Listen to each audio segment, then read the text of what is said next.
Oui, alors moi je vais parler d'industrie, je vais parler de 3 luttes pour dire, 3 choses qu'il faut quand même qu'on agisse vite et des changements qu'il y a eu en 5 ans.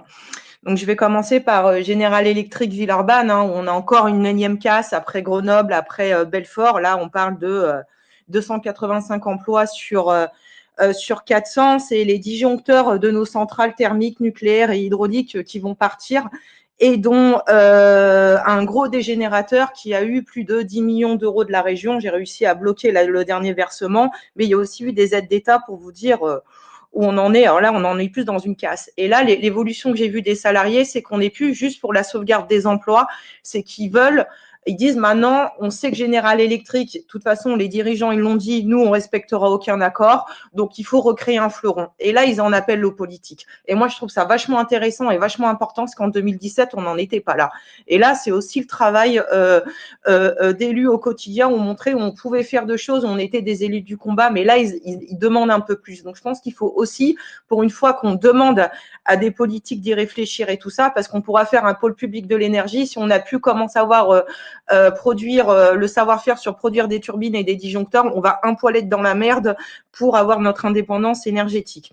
Deuxième cas, Luxfer. Bon, Luxfer, alors là, on en est dans un truc où il y avait un repreneur qui a été validé par la secrétaire d'État à l'industrie, par le président de la région Auvergne-Rhône-Alpes, par tout le monde, mais les actionnaires refusent de vendre, donc on en est toujours au point mort. Et là, bon, la ministre de l'Industrie, elle a validé quand même le repreneur, mais là, râler contre les actionnaires, c'est un peu trop. Mais le projet est viable, il est aussi validé par les salariés de la CGT qui était leur choix préféré. Donc là, qu'est-ce qu'on fait, comment on fait, qu'est-ce qu'on propose? Parce que oui, il y a la réquisition pour pouvoir faire, mais comment on fait quand on est dans cette situation que les actionnaires, maintenant, ils ne veulent même plus vendre, même quand il y a un repreneur qui est flab et qui veut. Et troisième cas, ST microélectronique. Alors, juste pour ST microélectronique, tous ceux qui ont des iPads et des iPhones et que vous avez une reconnaissance faciale, c'est produit à Grenoble et à Crolles.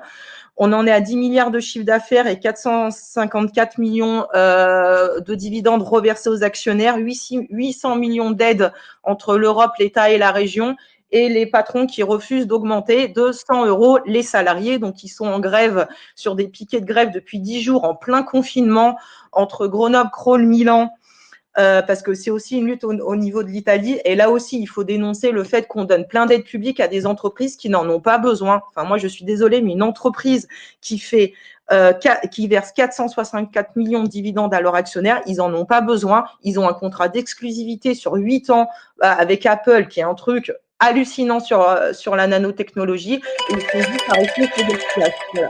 Voilà.